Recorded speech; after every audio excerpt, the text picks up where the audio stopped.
मराठा आरक्षणासाठी बलिदान देत आहे. सरकारने जागे व्हावे, आरक्षण द्या अशी चिठ्ठी लिहून रोहन भातलवंडे या तरुणाने आत्महत्या केली आहे. यामुळे दहिफळ गावावर शोककळा पसरली. मराठा आरक्षणासाठी धाराशिव जिल्ह्यात पुन्हा एकदा 19 वर्षीय तरुणाने गळफास घेत आत्महत्या केली. कळंब तालुक्यातील दहिफळ येथे दिनांक 4 जानेवारी रोजी सायंकाळी 7च्या सुमारास रोहन राजेंद्र भातलवंडे या 19 वर्षाच्या तरुणाने चिठ्ठी लिहून मराठा आरक्षणासाठी गळफास घेतला आहे.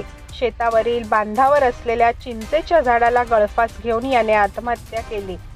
दहिफळ येथील 19 वर्षीय रोहन राजेंद्र भातलवंडे याचे 10वी पर्यंत शिक्षण झाले असून त्याने कृषी पदविका डिप्लोमा कोर्स केला.